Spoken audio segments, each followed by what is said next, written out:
Brasil Mais Competitivo, um podcast para você entender os caminhos para o país crescer, com mais emprego e renda para todos os brasileiros.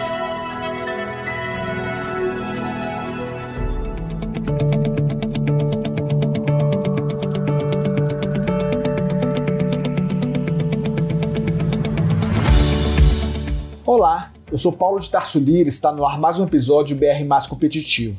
Esta produção é uma parceria da Frente Parlamentar pelo Brasil Competitivo com o Movimento Brasil Competitivo, MBC.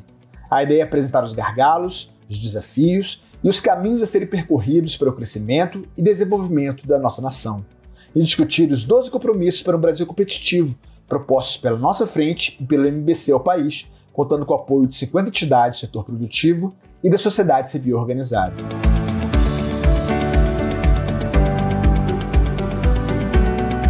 Um país para crescer, atrair investimentos estrangeiros, gerar confiança entre os parceiros globais, precisa de regras claras, legislação eficiente e transparente, órgãos reguladores atuantes e independentes e segurança jurídica. O Brasil ter feito seu dever de casa para se tornar uma nação de ponta? Quais os nossos maiores desafios? Quais pontos já melhoramos? E quais aqueles que sequer começamos a discutir ou aprimorar?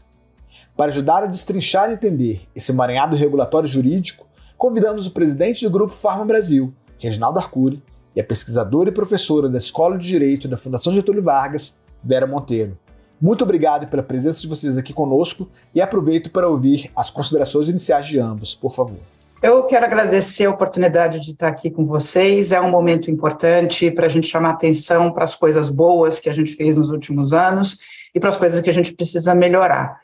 Eu acho que esse é um momento em que a gente pode juntar esforços da academia e esforços da atuação da indústria para a gente ter um ambiente regulador ainda mais eficiente e com o objetivo de ter segurança jurídica para viabilizar investimentos. Obrigado também pela oportunidade, a Frente Parlamentar, que temos trabalhado muito juntos, e o Movimento Brasil Competitivo, que nós já estamos desde praticamente a sua fundação e que tem um papel muito relevante para o país, e que promovendo esse tipo de debate, eu acho que contribui para dar foco e jogar um pouco de luz mais forte nessa questão tão essencial hoje e pouco conhecida, na verdade, que é o papel cada vez mais relevante e o grande impacto que as questões de regulação têm, principalmente nos setores mais dinâmicos da economia e na vida de cada um dos cidadãos. Então, eu acho que temos muito a debater, como disse a professora, muito se avançou e muito ainda há para se fazer, porque esse é, de verdade, um motor essencial para as economias nos nossos dias. Professora Vera, este ano completamos pouco mais de 25 anos que as agências reguladoras foram criadas, ainda no primeiro mandato do presidente Fernando Henrique Cardoso. Elas foram criadas para fiscalizar a qualidade dos serviços e estabelecer normas para diversos setores da economia, mas sempre estiveram na mira da classe política e no centro de debates que oscilam entre o respeito ao seu funcionamento e a tentativa de controle delas pelo setor privado ou pelos agentes públicos. Qual o balanço que a senhora faz desse período?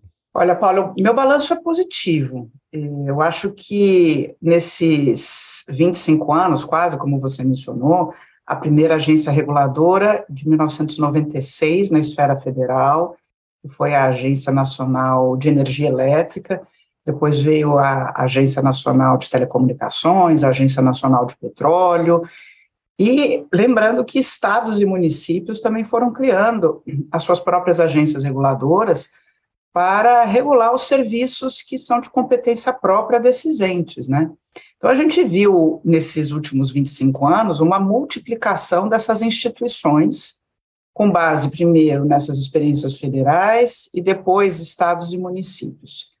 Elas são muito diferentes entre si, algumas delas têm por objetivo regular chamados serviços públicos, como é o caso da Anatel, por exemplo, ela regula serviços públicos de telecomunicações, ou o caso da ANEEL, que regula o serviço público de energia elétrica, mas existem outras agências reguladoras que regulam atividades econômicas, que têm características diferentes do serviço de telecomunicações, por exemplo, né?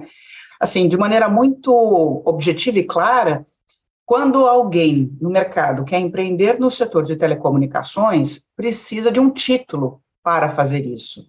Esse título significa que precisa pedir para o órgão competente uma autorização ou um contrato de concessão, precisa de um documento que lhe permita empreender nesse setor. É isso que eu estou chamando de serviço público, né?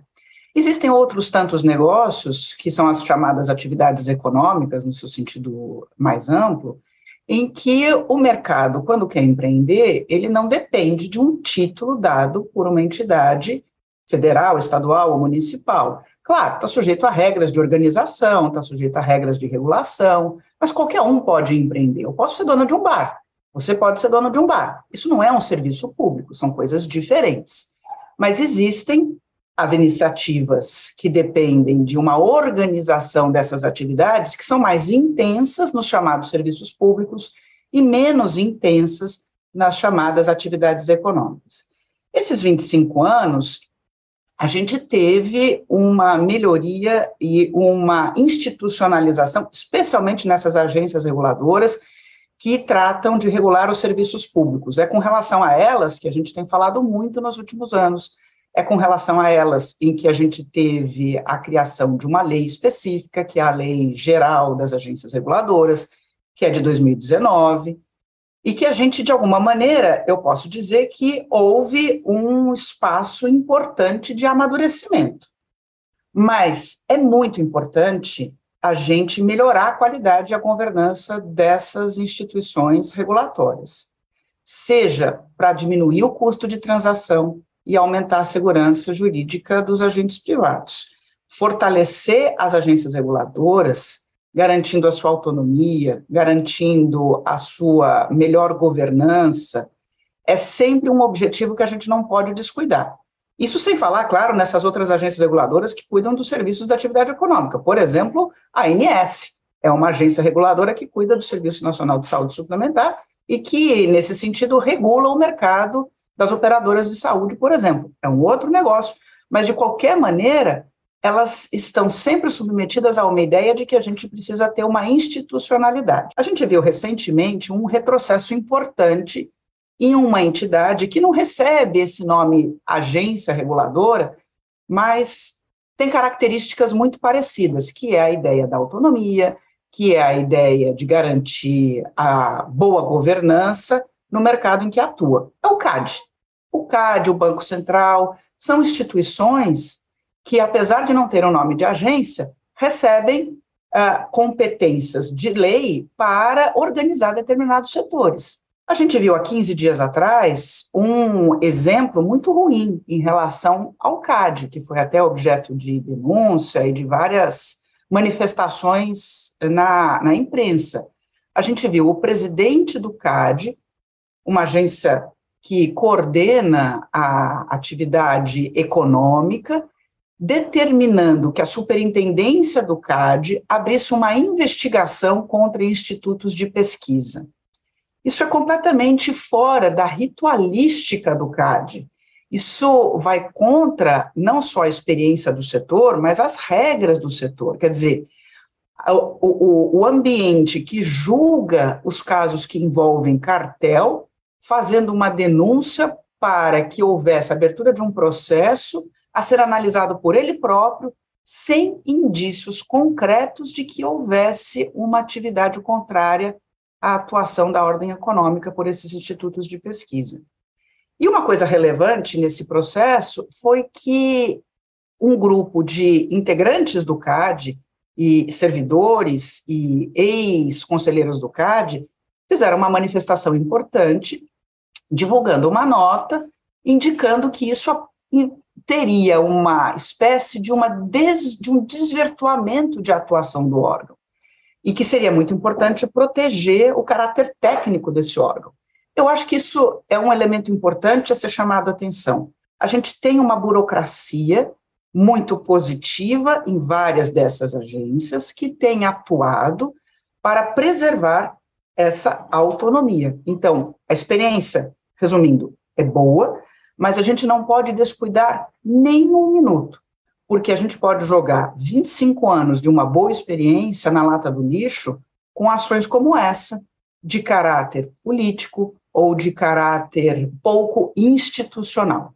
Professora Vera, as palavras que a senhora coloca agora vão muito no sentido de um amadurecimento das instituições. Se a gente for pensar, as agências reguladoras foram criadas ali no ano de 1996, 1997. A gente está falando de um período com menos de 10 anos da promulgação da Constituição Federal de 1988, ainda no calor do processo de redemocratização, e a gente foi aprendendo por tentativa e erro ao longo desse processo. Você teve outros momentos em que outras agências foram alvos de críticas, de levantamento de suspeitas, mas tudo isso vai acontecendo a partir de um momento de amadurecimento do próprio processo. À medida que a gente vai se tornando uma nação mais consistente, com agências reguladoras mais fortes, a gente vai compreendendo melhor o papel delas e como elas podem ajudar nesse processo de regulação do mercado e na regulação da prestação de serviços. Professor Reginaldo, o senhor preside a Farma Brasil, uma associação que reúne as indústrias farmacêuticas de capital nacional, muitas delas multinacionais. Você sente alguma diferença muito grande entre o ambiente regulatório brasileiro e de outros países nos quais atuam? Quais são essas principais diferenças? Bom, primeiro eu quero agradecer essa exposição brilhante da professora Vera. Acho que ela deu um quadro de contexto do que são e para o que são as agências extremamente importante e precioso para esse debate. E acho que esse exemplo que ela deu do CAD, que eu conhecia a primeira parte, mas não sabia dessa manifestação muito positiva de ex-integrantes e outras pessoas ligadas à instituição para tentar preservar, né, esse caráter de isenção e de capacidade de fazer uma ação de Estado tão crítica quanto essa, que é interferir no mercado para, enfim, basicamente manter os padrões concorrenciais e fazer com que a economia gire dentro de normas, né? Mas eu queria, antes de comentar uma comparação talvez assim, muito pontual sobre o marco brasileiro e outras agências internacionais na área de medicamentos e bens para a saúde, aproveitar também esse exemplo da professora Vera sobre o CAD para falar do exemplo da Anvisa, né?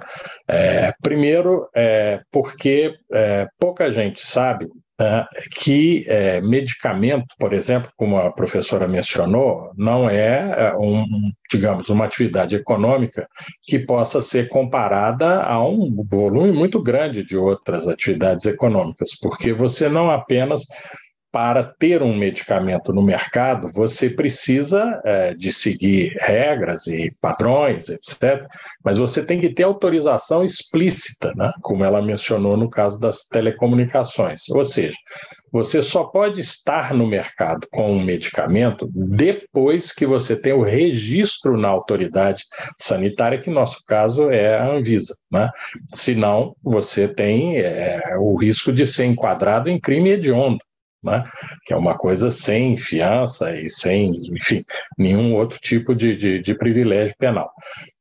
Além disso, medicamento é uma das raríssimas mercadorias produzidas no Brasil que, além desse controle regulatório sobre a qualidade, segurança e eficácia, tem controle estrito sobre preços, né? Você, depois que tem o registro do medicamento na Anvisa, é que você vai procurar a CMED, que é a Câmara de Regulação de Medicamentos, para pedir um preço que não é o que você vai pleitear simplesmente, é o que vai ser atribuído por essa Câmara Interministerial. E depois você só tem reajuste uma vez por ano, também a partir de uma fórmula que consta da lei, para que você possa ter um preço máximo de fábrica ao consumidor, ao governo, etc., etc. E isso é uma coisa que no mundo inteiro, né, você tem cada vez mais agências que se aprimoram para ter esse controle feito com muito rigor, né? A OMS, por exemplo, a Organização Mundial da Saúde, está num processo agora de reclassificação das agências internacionais, transitando de um conceito, né, que em inglês a OMS chama de Stringent Regulatory Agencies, para 4 níveis, né, onde você constrói um outro mecanismo, que depois talvez eu comente, que as agências de nível 4, né, por exemplo, FDA, EMA, a agência suíça, canadense, etc., teriam uma capacidade de preparar análises sobre medicamentos que pudessem ser utilizadas por agências menos aparelhadas para desenvolver as suas análises. Então, isso é uma coisa que tem uma discussão grande sobre isso. Mas o que eu queria dizer é que, dadas essas circunstâncias da Anvisa, ela foi o melhor exemplo que nós tivemos nesses últimos, eu diria já 3 anos quase, de como uma agência, por um lado, é atacada violentamente nas suas, missões mais básicas. E como consegue reagir, né? Eu acho que todos podemos nos lembrar agora, embora aos poucos isso vá ficando muito distante nas memórias, que a Anvisa teve que fazer, por exemplo, no caso mais crítico das vacinas, 2 coisas extremamente relevantes e fez muito bem, que foi ter que analisar de uma maneira muito rápida, né, a segurança e eficácia de coisas que levavam, às vezes, 5, 10 anos para serem testadas, como era o caso anterior das vacinas pré-Covid, né? E, por outro lado, conseguir fazer análises que aprovavam, como foi o caso de várias, e reprovavam, como foi o caso de algumas vacinas que também houve um esforço, não sei se lá muito republicano, de tentar forçar a Anvisa para aprovar e abrir o mercado brasileiro para isso, né? E houve um embate com o governo, né? Que todos se lembram. E a Anvisa foi uma instituição que conseguiu reagir a isso, né? Ressaltar aqui o papel do presidente diretor da Anvisa, o Dr. Barra Torres, que efetivamente fez o que se esperava de uma pessoa num cargo de tanta relevância, foi preservar a missão da agência. E, por outro lado, se a gente apreender bem o que foram as lições desse período, nós vamos ver que a Anvisa não só fez isso com as vacinas, mas também tomou uma série de medidas de mudanças pontuais e emergenciais no seu marco regulatório estrutural, principalmente com relação aos mecanismos de pós-registro de medicamentos, para permitir que as empresas implementassem mudanças para suprir, muitas das vezes, a falta de fornecedores de IFAs, de intermediários, de recipientes, de materiais que tiveram as suas cadeias de produção interrompidas ou muito dificultadas por outros, sem que fosse necessário abrir mão da possibilidade de análise e regulação, mas transferindo durante um período crítico para a responsabilidade das empresas assumir, depois de, obviamente, avaliar internamente, que a mudança era positiva e não trazia risco. Então, eu acho que duas lições, né, ficam desse episódio da Anvisa na pandemia, né? Primeiro é que você tem que ter gente disposta, como disse a professora, a preservar, a lutar para que a independência, a capacidade de ação das agências seja mantida. Isso é um bem precioso para a nação. E, por outro lado, também que o regulador aprenda que é possível você aprimorar, acelerar e ter mais foco na necessidade de indução do aperfeiçoamento do setor produtivo que ele regula, e que isso não deve seguir os caminhos, digamos, mais tradicionais. É necessário entender o mundo novo e fazer com que isso avance. E aí, para concluir, há sim uma diferença grande entre o comportamento, por exemplo, da Anvisa no Brasil e em outras entidades equivalentes. Eu vou ficar no caso do FDA, né, porque o FDA é a mais importante agência dessas do mundo, e os Estados Unidos são o maior mercado, e é nos Estados Unidos que você produz praticamente 70% de todas as inovações a cada ano radicais que há na produção de medicamentos e bens de saúde, etc. Né? A Anvisa tem na sua lei, e é a sua missão, preservar a segurança, a eficácia dos medicamentos, a qualidade e proteger a saúde dos cidadãos naquilo que está ligado a esses produtos. Mas falta uma coisa que o Congresso americano tem sempre colocado nas suas leis, determinando para o FDA, que é o foco no incentivo e no aprimoramento do setor privado para que ele produza inovações. Né? É absolutamente fundamental em qualquer setor da economia hoje, você está sempre focado na inovação. Né? É isso que move a economia no mundo realmente hoje. E no caso de medicamentos, isso é absolutamente crítico e tem um impacto muito grande. Se nós pegarmos, e eu for concluir essa parte por aqui,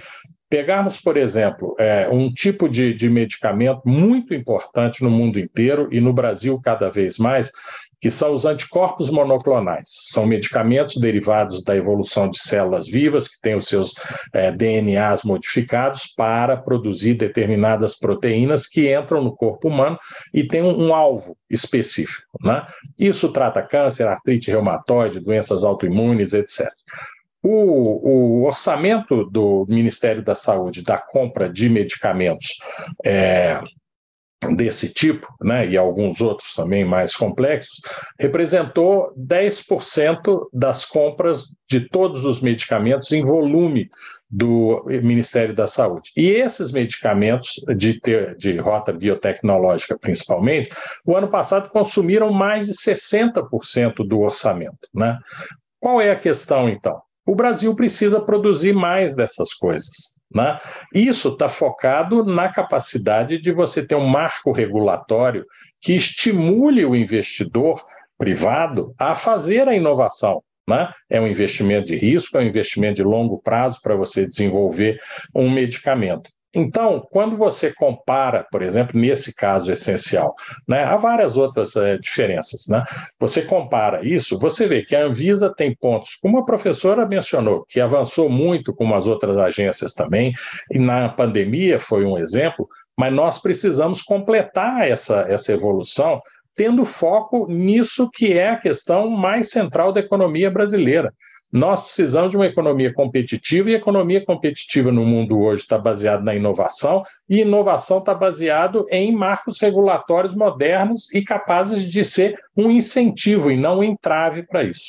Presidente Reginaldo, o senhor e a professora Vera citaram 2 casos recentes em que, de fato, os órgãos reguladores, agências, institutos, enfim, ficaram bastante pressionados. A gente começou o nosso podcast falando que a história das agências reguladoras remonta a 25, 26 anos atrás, o início do período de redemocratização do país. E vocês trouxeram aqui na nossa conversa, nesse instante, 2 casos recentes. Um com o CAD, ainda dentro do calor do intervalo entre o primeiro e o segundo turno das eleições presidenciais e estaduais, todo aquele debate em torno dos institutos de pesquisa, da diferença de resultados entre o que aconteceu no primeiro turno e o que os institutos vinham apontando, trazido pela professora Vera, e o senhor trouxe o caso da Anvisa, que no momento mais agudo da pandemia foi bastante pressionada e se mostrou bastante madura no processo de análise e liberação das vacinas. E acho que o que fica importante desses 2 exemplos que vocês trouxeram é que 2 agentes de regulação, 2 órgãos de regulação, nos momentos agudos de pressão externa, de pressão vinda de vários interesses, conseguiram ter calma e tranquilidade para ter uma resposta efetiva em prol da sociedade, o que mostra também aquilo que a gente tinha falado lá atrás, da necessidade de um processo de amadurecimento das nossas instituições. Professora Vera, as agências foram criadas para serem autônomas.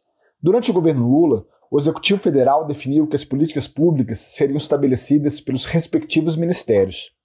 A então presidente Dilma Rousseff, que sucedeu o presidente Lula, retirou o PL do Congresso para não comprar uma briga com o setor produtivo brasileiro, que questionava vários pontos que estavam em tramitação então. Em 2019, essa lei das agências reguladoras foi sancionada com vetos. A legislação atual, na sua opinião, garante a independência que as agências necessitam para o seu funcionamento?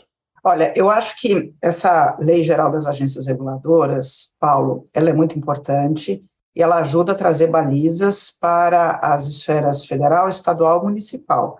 Mas eu não acho que ela mude muito a realidade, não. Ela é fundamental, sem dúvida nenhuma, mas ela não transforma a realidade.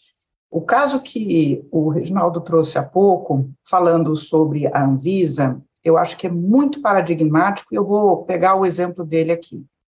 A Anvisa, como ele bem colocou, é a autoridade sanitária nacional no Brasil.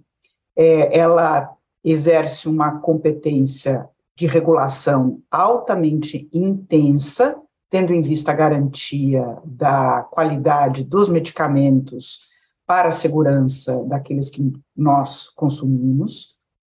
E no caso da Anvisa, o que a gente percebe ao longo dos últimos anos é que nós temos uma agência reguladora altamente preparada, que foi formada por bons quadros, bons concursos públicos, e que levou a uma determinada situação que foi trazida aqui pelo Reginaldo, muito especial, em que foi capaz de se manter blindada contra os arroubos de um determinado chefe de poder. A lei das agências reguladoras, ela foi determinante para que esse ambiente tivesse chegado à conclusão que foi referida aqui. Eu diria que ela é parte disso, ela é parte. Porque você mencionou na sua pergunta algo como se o setor produtivo brasileiro tivesse sido contra a aprovação da lei das agências reguladoras. Mas, na verdade, eu acho que quem mais atuou no Congresso Nacional para os vetos que foram aportados e para ela não ter sido ainda mais inovadora, como exigia análise de impacto regulatório de maneira determinante em todas as situações, e fazer exigências para que a gente tivesse uma regulação mais de ponta, eu acho que parte disso vem dos próprios órgãos públicos, e não do setor produtivo. Porque os órgãos públicos enxergam nessa legislação amarras. E é verdade, essa legislação ela foi criada para trazer limites a quem tem poder. Quem tem o poder de regular precisa se submeter a certas regras. Essa é a lógica. Então, você mencionou, por exemplo, a regra que trata da análise de impacto regulatório. É uma lei importante, tem uma regra importante de referência, mas diz a legislação que ela é meramente indicativa e que ela não é determinante. A Anvisa foi uma das primeiras agências reguladoras a executar e criar uma metodologia própria para viabilizar a análise de impacto regulatório. Porque ainda que a gente tenha leis, quadro, que determinem a atuação dessas agências, elas acabam atuando muito com base em normas próprias, editadas por elas próprias, e normas que vão atuar interferindo na vida dos cidadãos. Já que você mencionou aqui o tema legislação, eu queria chamar a atenção aqui para um projeto de lei que está em tramitação no Congresso Nacional, que eu acho que poderia, talvez, ser referência para uma melhoria no ambiente de negócios no Brasil. Porque o peso da regulação pública, que muitas vezes tem uma eficácia duvidosa, é cada vez maior e inibe o empreendedorismo, inibe a inovação, a livre competição e os avanços na produtividade, como foi mencionado aqui. Então, eu vou mencionar essa norma, esse projeto de lei, e vou trazer um caso que talvez possa nos ajudar a pensar sobre ele. Volto aqui no mesmo exemplo, o excelente exemplo que foi trazido pelo Reginaldo, a Anvisa. Há alguns anos tem se discutido no âmbito da Anvisa a possibilidade de um tipo de acordo chamado de compartilhamento de riscos, o chamado acordo de risk sharing, que nada mais é do que a possibilidade de o poder público, a Anvisa, e, portanto, os órgãos públicos contratarem uma empresa farmacêutica e negociar com ela situações em que há algum tipo de incerteza ou quanto ao custo ou à efetividade do medicamento. Então, nós estamos falando em doenças de situações muito especiais em que não se sabe exatamente se aquele medicamento vai trazer o resultado que se pretende, não se sabe exatamente como é que deve ser a estimativa de consumo, não se sabe exatamente como é que vai ser o impacto orçamentário. Porque eu lembro o seguinte, dentro desse nosso debate, a gente ainda tem um outro elemento que é o Poder Judiciário. O Poder Judiciário acaba interferindo por meio das suas decisões judiciais e muito na atividade regulatória. Então, se a gente pegar o caso dos medicamentos e todas as ações que são propostas para que sejam autorizadas a entrega de medicamentos de ponta, que ainda não foram autorizados para serem incluídos na lista do SUS, ou que ainda não foram autorizados pela Anvisa, né? a gente passa a ter um outro elemento regulador, que é o judiciário. A Anvisa, percebendo isso, ela começou a estudar a possibilidade de se fazer acordos inovadores e fazer projetos piloto para pensar as melhores possibilidades de se incorporar ou não se incorporar em determinadas situações, quando é que casos especiais podem fugir às etapas tradicionais dos processos de análise, incorporação e precificação de medicamentos, que são aqueles que são tradicionalmente vinculados à assistência farmacêutica do SUS. Essa é uma atuação importante da Anvisa, a Anvisa atuando na ponta, pensando nas situações limite, evitando ficar a reboque de decisões do judiciário. Agora, para a Anvisa fazer isso, ela precisa ter um ambiente institucional que lhe dê segurança jurídica. Ela precisa ter, dentro do seu corpo técnico, a consciência de que ela precisa ser estimulada a atuar e não ser estimulada a ter aversão a risco. Ela precisa ser estimulada a tomar decisões administrativas honestas, mesmo que o resultado não seja adequado, porque nós estamos falando de situações limite, e ela precisa ser desestimulada à inércia. Situações assim, a gente precisa pensar em reformas mais amplas, não é uma lei específica que vai fazer com que uma instituição como a Anvisa ela seja desestimulada à inércia, com que ela seja desestimulada a ter aversão a risco. A gente precisa exatamente o contrário. E aí, em situações como essa, o que a gente precisa pensar é que, por exemplo, a alteração na lei de improbidade administrativa no ano passado, que nada tem a ver com esse nosso debate, mas tem a ver com trazer segurança ao gestor público, foi fundamental para que gestores públicos possam sentir num espaço de deliberação mais confortável para estimular gestores públicos honestos a executar política pública. Então, eu não acredito que a gente tenha uma bala de prata, a gente tem um ambiente institucional importante. E dentro desse contexto, aqui eu vou caminhando para o final dessa minha intervenção, chamando a atenção para um projeto de lei que está em tramitação no Congresso Nacional, que trata de uma reforma nacional em favor do que eu vou chamar aqui de uma liberdade econômica e para tentar organizar a regulação. Então, não é tratar sobre serviço público, aqui agora já estou falando sobre atividade econômica, como essa de fabricação de medicamentos, mas que é altamente regulada, que é altamente interventora dentro da livre competição, mas que precisa ser organizada, quer dizer, organizar a função do Estado para atingir as suas finalidades públicas, para que as atividades econômicas privadas, a partir de uma atuação das autoridades públicas, elas sejam atingidas sem que haja um ônus maior do que o necessário. Então, eu vou dar aqui um exemplo, exigências de licenças, autorizações prévias para qualquer tipo de atividade privada. Vou sair aqui do setor dos medicamentos, mas para as questões urbanísticas, ordenação de transportes, questões ambientais, ou seja, é aquilo que a gente costuma chamar de poder de polícia, sabe? O poder de fiscalizar, o poder de aplicar sanções.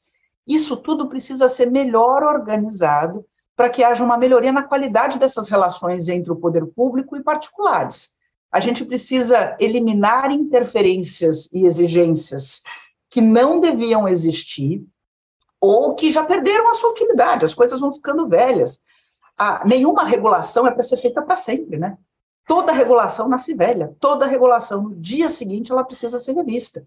E se não for assim, a gente começa a ter excesso de burocracia, e o excesso de burocracia é um enorme incentivo à corrupção.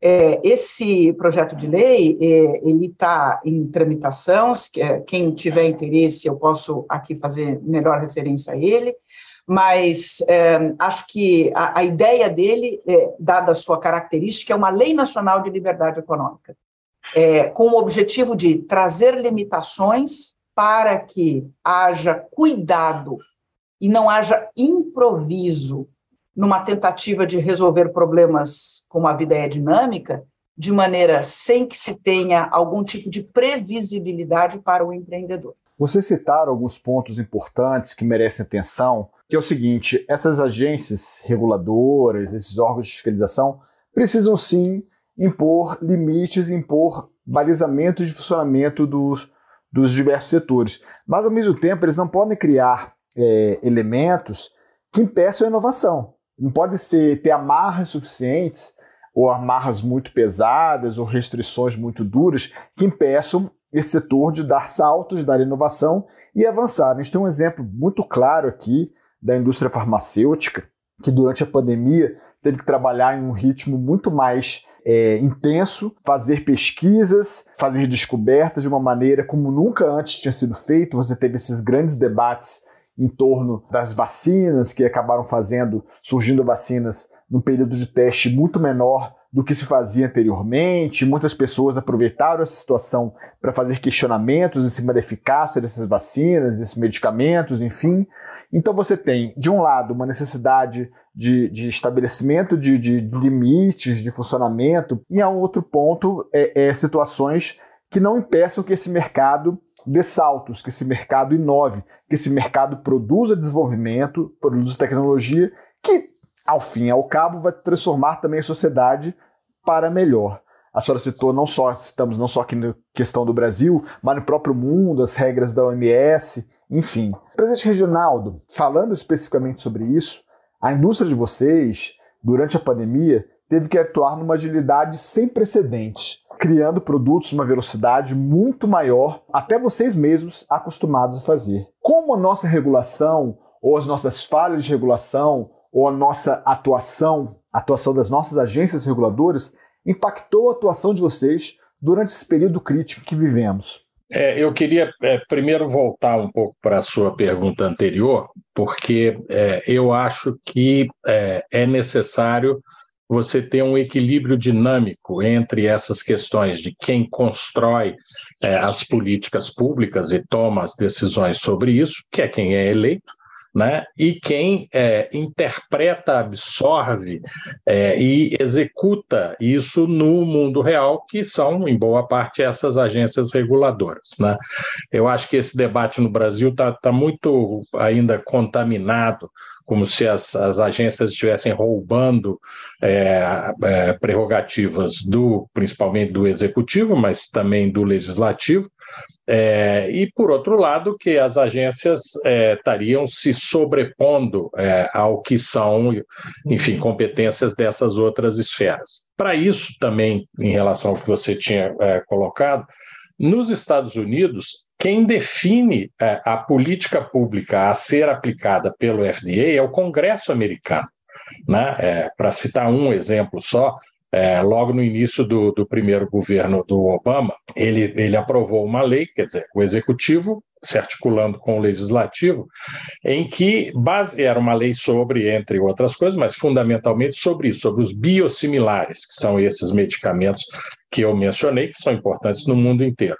E que a lei, basicamente, de uma forma muitíssimo simplificada, manda um comando para o FDA, dizendo o seguinte: FDA, você tem que fazer duas tarefas simultaneamente em relação a esse tema. Você tem que acelerar a entrada no mercado de novos biosimilares, porque isso amplia o acesso da população a medicamentos. No caso americano é mais complicado ainda, porque você não tem um sistema equivalente ao nosso de saúde pública, mas, por outro lado, FDA, você tem que continuar estimulando a inovação. Isso usando as ferramentas de regulação que você tem à sua disposição, né? Então, eu acho que esse tipo de discussão sobre os marcos regulatórios no mundo é extremamente relevante para o Brasil, e eu também, só para enfim, mencionar aqui, é uma mudança muito estrutural que pouca gente tem percebido fora do setor, é que a agenda da Anvisa agora não é uma agenda estritamente nacional brasileira. É cada vez mais uma agenda ligada às agendas internacionais dos grandes emissores internacionais de normas sanitárias, que são a OMS, um pouco a OPAS aqui na nossa sub-região, e muito um instituto chamado ICH, que enfim, tem uma figura jurídica até muito, muito curiosa, porque é uma entidade de direito privado, mas que envolve a participação para a formulação de normas propositivas das maiores agências e das maiores entidades representativas do setor privado mundial, mas que isso vai se introduzindo cada vez mais no nosso cotidiano por conta dessa absorção de normas pela Anvisa. De novo, tem coisas muito positivas e tem coisas que precisam ser muito bem debatidas. Eu acho que a professora, como já tinha feito antes, traz exemplos e abordagens realmente brilhantes, né?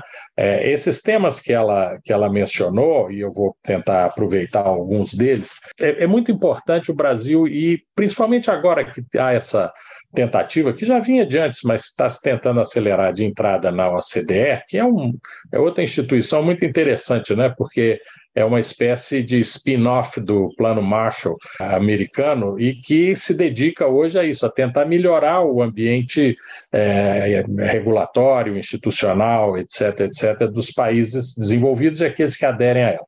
Mas ela mencionou duas questões centrais, né? O risk sharing, que já houve inclusive uma experiência quando o Dr. Denizar era o secretário da Esquiti no Ministério da Saúde, e que deixa lições. Eu não conheço os resultados finais em detalhes, mas é interessante, né? E a questão do AIR, esse sim tem uma experiência, como ela mencionou, quem saiu na frente foi a Anvisa, e eles fizeram um AIR sensacional, que eu acho que também pouca gente conhece, que foi uma discussão sobre um ponto muito específico, que era o seguinte: depois daquele escândalo da compra de stents e de próteses, etc., que houve parece uma corrupção muito grande nisso aí, por conta da indefinição do que seriam os preços justos, razoáveis, etc., eles fizeram uma análise de impacto para estudar o seguinte: é melhor você monitorar os preços desse tipo de produto para a saúde ou é melhor você controlar os preços, né? E o resultado demonstrado enfim, um trabalho muito completo e muito complexo foi de que é muito melhor você monitorar, né? Então, eu acho que vai na linha do que a professora mencionou, de que você tem que dar garantias ao regulador de que ele pode fazer isso, que é uma missão essencial. É saber que a regulação que ele está fazendo hoje vai ser revista. Tem até uma figura aí que os estudiosos chamam de guilhotina regulatória, que é exatamente isso. Quer dizer, você chega num ponto, você tem que falar: opa, aqui eu vou parar, ver se está funcionando, se está bom, está ruim, já vou revogar um monte de coisa para fazer, mesmo que com o mesmo objetivo, coisas novas, né? E há um mecanismo que agora está sendo muito usado, nós estamos pleiteando que isso seja usado para uma coisa específica, que é o preço de medicamentos com inovação incremental, que é o sandbox regulatório, né? Que é exatamente isso, é uma criação, quer dizer, um teste piloto, né? Tem vários outros nomes, mas esse, como vem da OCDE e tem uma regulamentação já muito interessante, está sendo usado, por exemplo, pelo Banco Central, né? Para fazer isso. Quer dizer, tudo bem, o mercado quer mudar uma coisa que não pode ser mudada na regra atual. O que o regulador faz? Ele fala: não, isso aí é muito complicado, não quero, e aí eu vou mencionar outra coisa, que é o risco do CPF, né? Então, eu vou manter, não vou evoluir. Não, isso é um mecanismo em que você diz o seguinte: quem quiser mudar alguma coisa no tema tal, por exemplo, pode fazer a proposta, tá certo? Nós, reguladores, vamos analisar. Se a gente achar que isso é razoável de ser testado, vamos testar sob controle. E aí você vai abrindo campo para as duas coisas, quer dizer, para a evolução que parte da modificação nas estruturas produtivas, seja de bens ou de serviços, para aquilo que é a necessidade do regulador não está submetido, que no Brasil hoje é um risco, mas no mundo inteiro é isso também, os americanos reclamam da mesma coisa, esse risco de você ser pessoalmente responsabilizado por ter tomado uma decisão que era coerente quando você foi tomar, né? E aí também, aproveitando o que a doutora Vera muito, precisamente mencionou, você tem vetos, por exemplo, na lei das agências, que foram muito ruins, porque interferiram no processo de seleção de quem vai estar nas agências, mantendo apenas a indicação política. Havia toda uma previsão de você ter um processo mais público de submissão à, digamos, análise da sociedade, quem estaria sendo aprovado para as agências. Eu acho, por exemplo, que isso devia ser retomado. E depois, nessa lei da responsabilidade administrativa, que foi também um veto, o Anastasia defendeu muito isso quando estava no Senado, que é o seguinte, se eu sou um gestor público, a minha estrutura jurídica me ampara na tomada de um processo de decisão. Por que depois, se alguém no judiciário, no TCU, etc., faz uma denúncia, e isso vai levar anos para ser julgado, por que eu tenho que arcar essa defesa com os meus recursos pessoais, né? Essas coisas normalmente tramitam nas capitais ou em Brasília, é caríssimo você fazer isso. O que acontece? Acho que é o chamado apagão das canetas, né? Quer dizer, as pessoas falam, não, isso aí pode ser bom, pode ser importante e tal, mas eu tenho uma família para criar, eu tenho um apartamento pequeno e tenho um carro velho. Como é que eu vou enfrentar 3, 5, 6 anos de contenda jurídica sobre um tema desse? Então, essas coisas têm que ser melhor equilibradas. Você não pode, obviamente, ninguém defende impunidade, elisão da responsabilidade, nada disso, mas você tem que fazer um conjunto de mecanismos, de novo, que estejam focados nessa questão da inovação, né? Vou usar um outro exemplo muito, muito próximo de coisa que funcionou bem, né? Nós lá atrás, ainda no governo Temer, defendemos muito junto ao Ministério da Saúde e, na época, então, o ministro Ricardo Barros e o presidente Temer assinaram um decreto, que é conhecido como decreto da PNITS, a Política Nacional de Tecnologia e Inovação na área de saúde e tal, onde alguns mecanismos jurídicos subiram um pouco de patamar hierárquico, né?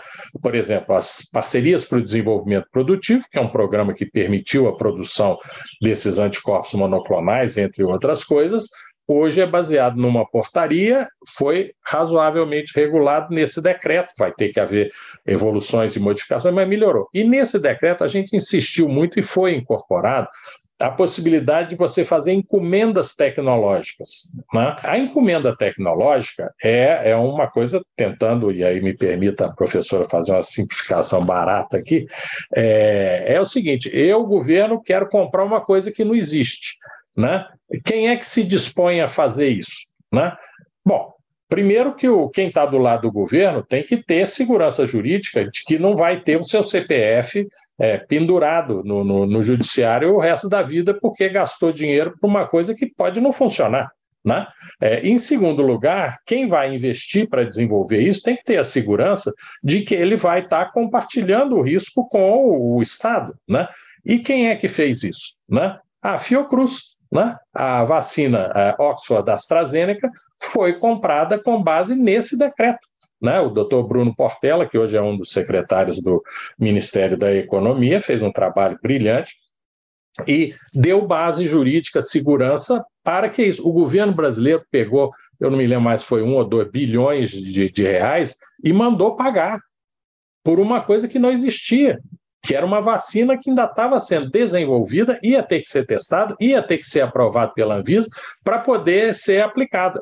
Bom, depois de tudo pronto, foi ótimo, né? Agora, para quem assinou, a presidente da Fiocruz assinou sozinha isso, né? Então, isso demonstra, né, que essa coisa do equilíbrio dinâmico, né, entre a necessidade de você ter uma regulação dura, severa, você está tratando de coisas que afetam a todos nós. Mas, ao mesmo tempo, você ter a capacidade de permitir que essas coisas sejam aperfeiçoadas, que evoluam e que estimulem a inovação, é uma coisa muito preciosa, né? E eu acho que temos aí bons aprendizados. Vocês dois, professora Vera e presidente Reginaldo, falaram muito bem até o momento sobre a importância da existência das agências reguladoras, da existência desses órgãos de fiscalização e controle, como o TCU, como a Anvisa, como o CAD, e como isso tem tornado mais madura essa relação entre o setor público e o setor privado. E essa relação mais madura, mais transparente, mais rígida, mais legalista, acaba fazendo com que o serviço final, produto final levado ao consumidor, seja um serviço de melhor qualidade, mais seguro. Mas também falaram, a professora Vera, quando citou a questão da criação da lei das agências reguladoras, todo esse vai e vem de debate no Congresso, a aprovação dessa legislação com vetos, e o presidente Reginaldo Arcuri falando do medo dos legisladores, dos agentes públicos, que têm uma caneta na mão e precisam tomar uma decisão específica de fiscalização e controle, o medo que eles têm de tomar essa decisão e depois serem responsabilizados juridicamente de uma forma muito dura, muito incisiva, acaba provocando o que no setor público tem chamado o apagão das canetas.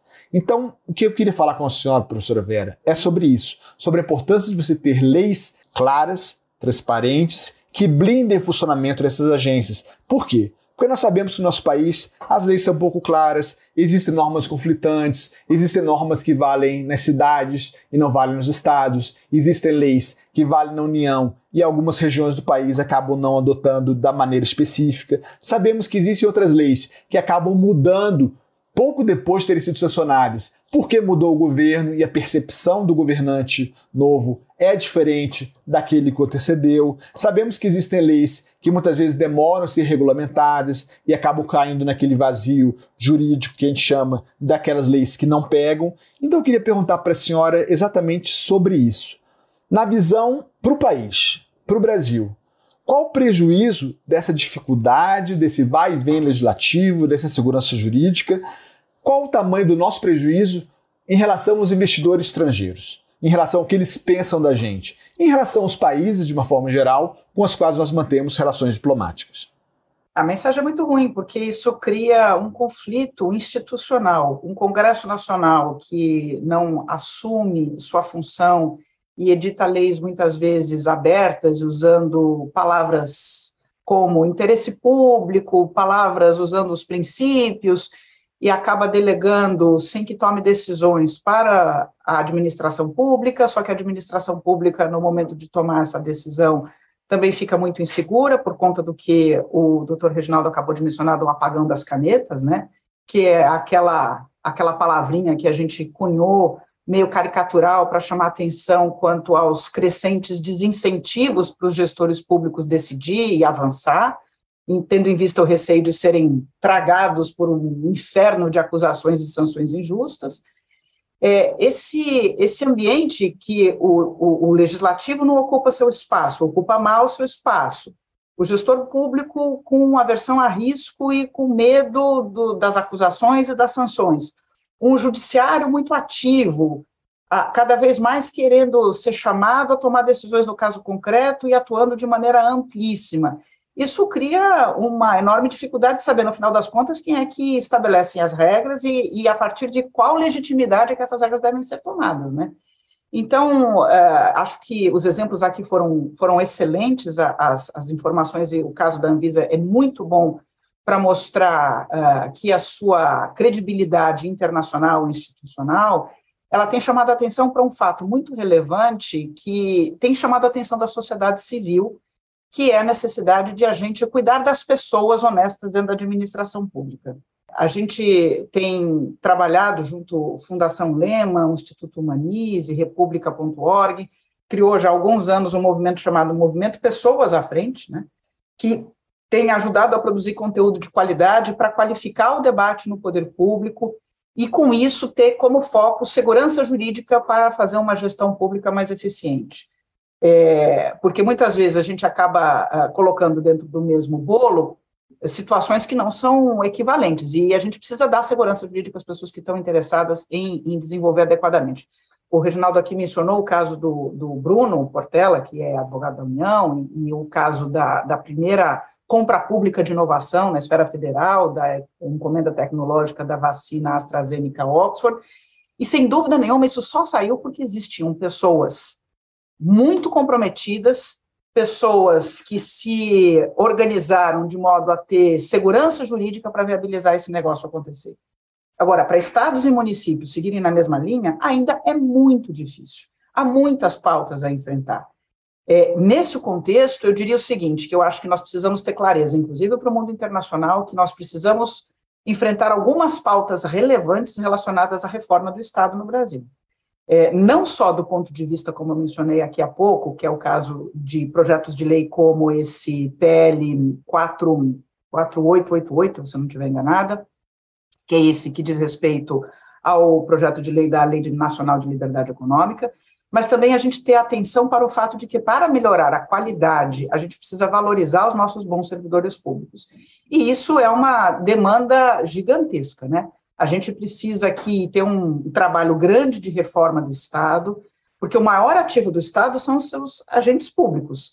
E a gestão da força de trabalho no serviço público, ela não pode ser negligenciada, nem pode ser tratada de forma residual. Então, a gente precisa, sem dúvida nenhuma, pensar do ponto de vista de estímulo de carreira, a gente precisa pensar do ponto de vista de dar espaço de proteção aos agentes públicos honestos, a gente precisa pensar com uma legislação que, de alguma maneira, traga um espaço de segurança para esses gestores públicos, mas a gente também precisa pensar também, por exemplo, e na necessidade de a gente revisar as relações com os órgãos de controle. Esse é um tema ainda que a gente está engatinhando, mas é um tema muito relevante que diz respeito ao dia a dia dos gestores e a dificuldade que os gestores têm nos seus relacionamentos com os órgãos de controle, que ainda colocam e tratam os gestores públicos de uma forma muito padronizada, e a gente precisa buscar preservar a autonomia, buscar encontrar modo de evitar os excessos e, eventualmente, os abusos de autoridade por parte dos órgãos de controle e a judicialização, que eu vou chamar aqui de excessiva e, muitas vezes, improcedente de ações públicas contra agentes públicos. Então, eu gostaria de deixar aqui também com uma mensagem final e uma pauta importante, uma revisão do sistema de controle de contas. Reginaldo mencionou aqui o senador Anastasia, que agora está no Tribunal de Contas, é uma grande aquisição para o Tribunal de Contas da União, para que a gente consiga colocar os órgãos de controle no seu foco original, porque ele também passou a ser um ator que começou a disputar indevidamente o espaço próprio da administração pública. E isso gera paralisação, a gente onera a gestão, onera gestores e, consequentemente, isso tem como reflexo uma enorme dificuldade de a gente se posicionar com relação aos países e aos nossos relacionamentos internacionais e o espaço do livre comércio. Presidente Reginaldo, o senhor citou na sua fala anterior a questão da OCDE, citando inclusive que a OCDE funcionaria como uma extensão do Plano Marshall, que foi criado depois da Segunda Guerra, enfim. E o Brasil agora, recentemente, no início desse ano, deu mais um passo para a entrada na OCDE, recebeu um convite formal de adesão à OCDE depois de ter cumprido alguns pré-requisitos e outros pré-requisitos ainda precisarão ser cumpridos. Na opinião do senhor, o que essa entrada, ou essa possível entrada do Brasil na OCDE, desse fórum qualificado das nações mais desenvolvidas, pode ajudar no debate nacional, no nosso debate interno mesmo, desse processo de regulação? Vai servir para a gente aprimorar os nossos processos, vai servir para a gente aprender com os outros países que já estão lá, como eles fazem, trocar informações. Na sua opinião, o que isso pode melhorar a qualidade regulatória do Brasil? Eu acho que entrar na OCDE não significa que a gente vá buscar exemplos. Eu acho que a gente entra numa arena de debates muito sofisticada e é esse debate que é interessante para o Brasil, porque nós temos que trabalhar com as nossas condições reais. Não adianta você ficar, sei lá, essas coisas assim, vamos fazer uma excursão ao Vale do Silício para aprender como você provoca inovação aceleradamente. Não é, as coisas são muito mais complexas. Então, é sempre um fórum muito importante, e já estamos fazendo isso, estamos absorvendo coisas, né? Tem um empuxo para mudanças no Brasil, que eu acho que talvez seja o vetor mais positivo desse ingresso na OCDE. Mas o que eu queria mesmo era concordar 1000% com o que a professora Vera falou agora. Essa é a questão essencial. Quer dizer, essa nuvem distorsiva que tem de que funcionário público é um sujeito que está ganhando um dinheiro que ele não merece para não fazer nada ou para só atrapalhar a vida do cidadão, é uma das maiores bobagens que se pode ter. Quer dizer, de novo, os exemplos que eu posso usar é da atividade que eu estou no momento, mas vale para qualquer outra. Já pensou se não tivesse o SUS, o que o país ia poder fazer? Né? E quem é o SUS? São funcionários públicos, né? Esses órgãos todos que nós estamos falando, como é que você ia ter telefonia se você não tivesse o pessoal da Anatel regulando essas coisas? O 5G ia cair do céu, né? Então, você ter um melhor serviço público é essencial para o país.